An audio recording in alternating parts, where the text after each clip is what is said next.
नमस्ते, मैं आपका होस्ट श्रेय हूँ और आपका स्वागत है प्यार के दास्तां में। चलिए आते हैं हमारी कहानी पर, जिसका नाम है राहों में तुम। तो पिछले पार्ट में हमने सुना था, महर जिस हॉस्पिटल में काम कर रही थी, उस हॉस्पिटल में एक लड़की आई थी, जो कि महर को ढूंढ रही थी। महर उस लड़की को देखकर थोड़ी हैरान होती है, फिर कहती है, तुम यहाँ? वो लड़की कहती है, क्यों डॉक्टर, मुझे यहाँ आना मना है? फिर महर कहती है, नहीं, मैंने कब कहा। और अब आते हैं आज के पार्ट पर। और वो लड़की और कोई नहीं, वान्या थी। फिर महर कहती है, तो अब आपकी हेल्थ कैसी है? वान्या कहती है, ठीक है, बस थोड़ा दर्द हो रहा है। फिर उसके बाद महर कहती है, गोली लगी थी तो 2 दिन में तो ठीक नहीं होगा ना, कुछ समय लगता है।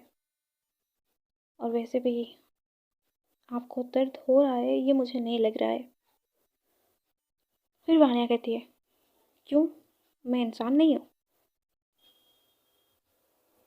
महर कहती है, नहीं नहीं, आप इंसान तो हो, पर हजारों लोगों को जो मार सकता है उसे दर्द कैसा? वान्या कुछ नहीं कहती। फिर महर कहती है, आपको कुछ और टेस्ट करने होंगे, उसके बाद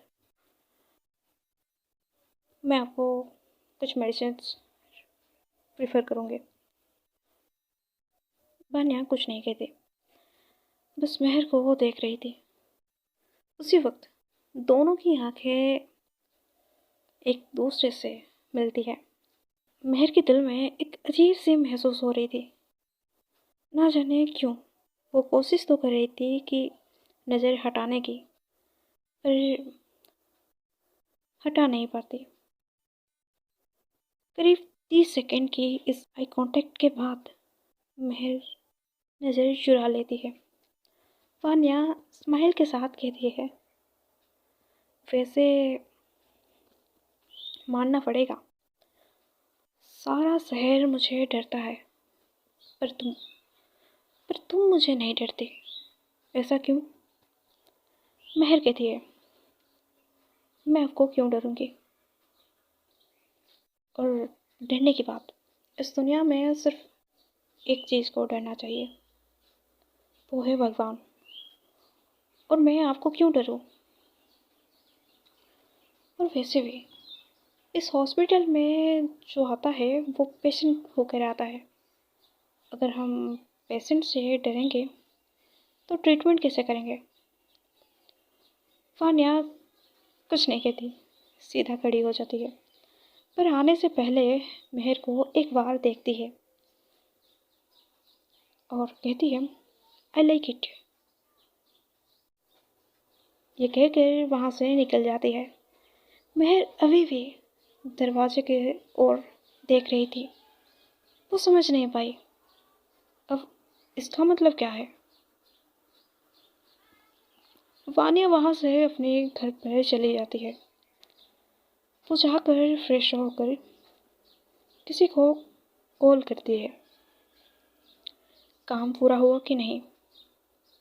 दूसरी तरफ से आवाज़ आया, ये बॉस, काम हो गया है, सब डिटेल्स आपको मेल कर दिया है, आप चेक कर लीजिए। वान्या कॉल कट कर देती है, उसके बाद मेल चेक करने लगती है।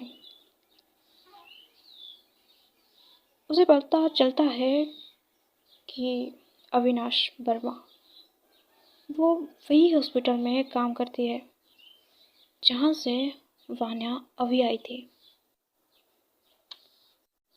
उसके होंठ पर एक स्माइल आती है। वान्या फिर से किसी को कॉल करती है, कुछ कहती है, फिर बेड के पास जाकर लाइट बंद करके सो जाती है। दूसरी तरफ महर हॉस्पिटल में अपने काम में व्यस्त थी। अब वो वान्या के बारे में ज़्यादा नहीं सोच रही थी। अब सीधे आते हैं सुबह के वक्त पर। महर अब भी हॉस्पिटल में थी और अविनाश वर्मा सुबह को हॉस्पिटल आ गया था। महर अपनी रूम में जाने के लिए निकल रही थी। अब हॉस्पिटल के सामने महर और अविनाश की कुछ बातें होती है। फिर महर वहाँ से जाने लगती है। तभी एक ब्लैक कार हॉस्पिटल के आगे खड़ी होती है। कार से किसी ने गोली चला दी और वो गोली सीधा जाके अविनाश के हार्ट के पास लगती है। अविनाश नीचे गिर जाता है। महर आगे वाली कार को देखकर पीछे देखती है। अविनाश को देख के वो उसके पास भाग के जाती है। डॉक्टर रफ़ी, आप मुझे सुन रहे हैं? प्लीज़ रिस्पॉन्स कीजिए। वो बार बार अविनाश को पुकार रही थी। फिर महर भाग के हॉस्पिटल के अंदर जाती है।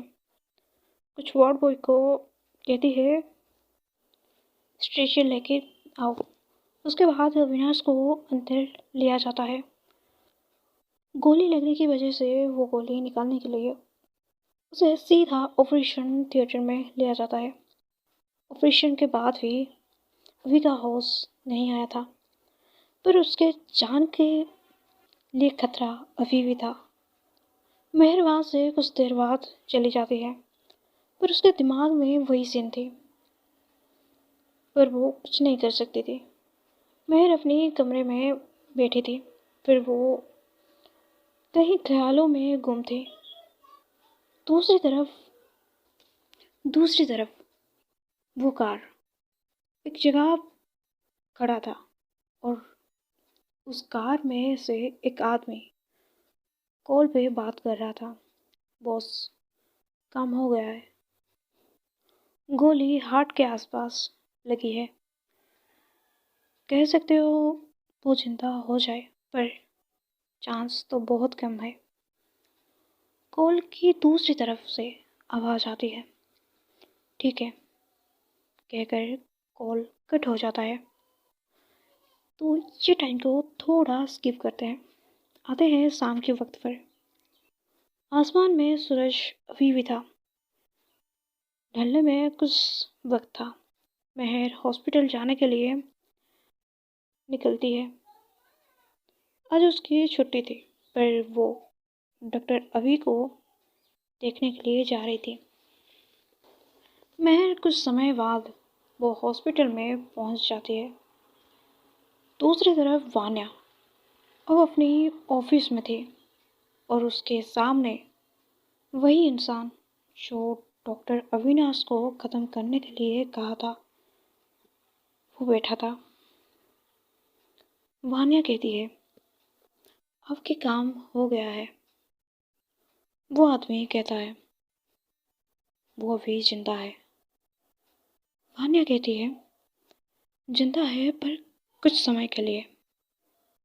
वो आदमी फिर से कहता है, ठीक है, मैंने पेमेंट कर दी है। उसके बाद वो इंसान वहाँ से चला जाता है। वान्या अब किसी को कुछ कहती है। दूसरी तरफ महर अब अविनाश के पास थी। डॉक्टर अविनाश के होश अभी नहीं आई थी। डॉक्टर महर वहाँ से वहाँ बैठी थी। उसी वक्त एक डॉक्टर आता है। वो अविनाश की कंडीशन को देखता है, फिर वो वहाँ से जाने लगता है। फिर महर पूछती है, डॉक्टर अभी की कोई फैमिली मेम्बर नहीं है क्या? वो डॉक्टर कहता है, डॉक्टर अभी की कोई फैमिली मेम्बर नहीं है।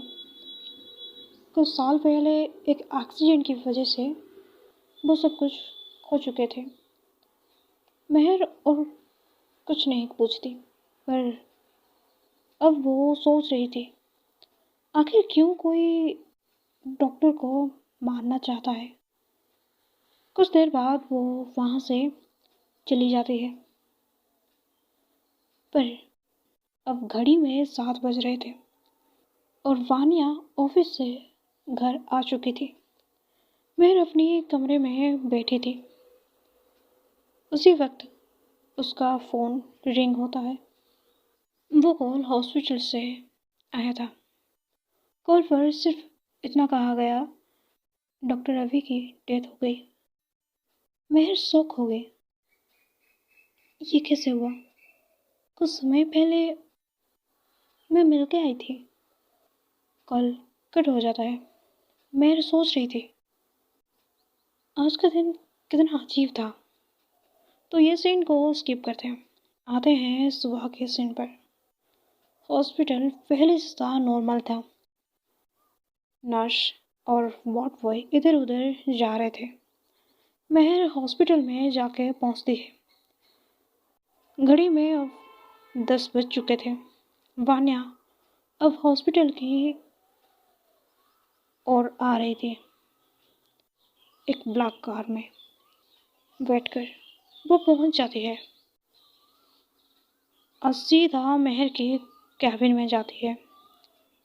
मेहर पेशेंट को चेक करके आ रही थी। वो कैबिन में एंटर करते वक्त देखती है कि कोई चेयर पर बैठी है। वो सीधा उसके सामने जाती है। मेहर देख कर कहती है, तुम यहाँ? वानिया कहती है, मेरी रिपोर्ट आ गई क्या? मेहर कहती है, नहीं, रिपोर्ट आने के बाद हम आपको बता देंगे। वानिया, एक्चुअली मुझे कुछ और काम था। मेहर कहती है, क्या? वानिया, कुछ दिनों से मेरी हार्ट बीट अचानक फास्ट हो रही है। मेहर ये सुनकर सोचती है, ये कैसे हो सकता है? कुछ दिनों से मेरी भी हार्ट बीट फास्ट हो रही है। वानिया, डॉक्टर आप सुन रही हो ना? मेहर होश में आती है। मेहर उठ कर जाती है, उसकी हार्ट बीट चेक करने लगती है।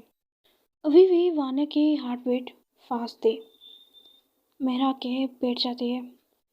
वानिया को देखकर कहती है, आज शायद रिपोर्ट आ जाएगा, उसके बाद पता चलेगा क्या हुआ है।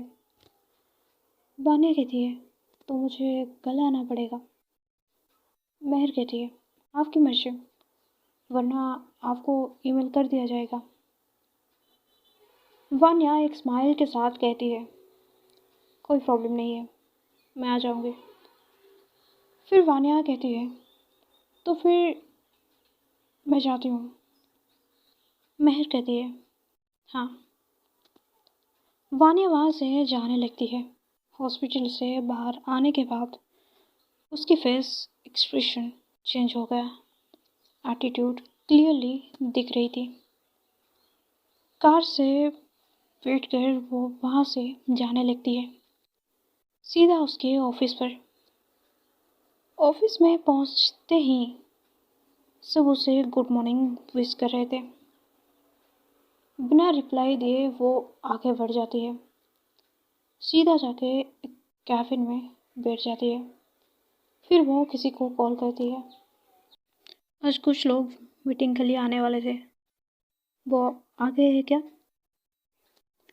दूसरी तरफ से आवाज़ आती है, यस मैम, वो सब आ गए हैं। वानिया कहती है, ठीक है, उन्हें कॉन्फ्रेंस हॉल में भेज दो। कॉल कट हो जाता है। कुछ देर बाद वो कॉन्फ्रेंस हॉल में जाती है। वो सीधा जाके खड़ी होती है। पीछे एक वॉल पर एक बड़ी स्क्रीन थी, जहाँ पूरा सिटी विजिबल हो रहा था। वो वो कुछ बताना स्टार्ट करती है। फिर कहती है, दिल्ली, मुंबई, कोलकाता, ये 3 जगह जहाँ एक नई कंपनी ओपन होगा। ये 3 जगह पर एक एक टीम बनकर वहाँ आप लोग जाओगे और वहाँ जितने भी इलीगल फैक्ट्री चल रही है उसके बारे में सब कुछ डिटेल्स तुम लोग सेंड करोगे। सब कुछ डिटेल्स में बताने के बाद वो कहती है ये मीटिंग यही ख़त्म होती है, आप सब यहाँ से जा सकते हैं। फिर याद रखना, मुझसे ज़्यादा होशियारी मत करना, वरना तुम सबका क्या होगा ये तुम सबको अच्छे से पता है। सब लोग वहाँ से जाने लगते हैं। वान्या किसी को कॉल करती है और कहती है मैंने किसी को हायर करने के लिए कहा था, किया या नहीं। दूसरी तरफ से जवाब आता है यस बॉस, हो गया है, वो कल से ज्वाइन करेगी। वान्या देती है सब कुछ उसे डिटेल्स में बताया है ना। जवाब आता है हाँ बॉस, बता दिया है और उसकी डिटेल्स मैंने आपको मेल कर दिया है। वान्या ठीक है। अब कॉल कट हो जाती है। वान्या अपनी कैबिन में जाती है, वो बैठती है और वो मेल चेक करने लगती है। आखिर वान्या किसको हायर करने की बात की है जानेंगे अगली पार्ट में। तो आज की पार्ट यहीं तक, आगे जानेंगे क्या होगा। राधे राधे।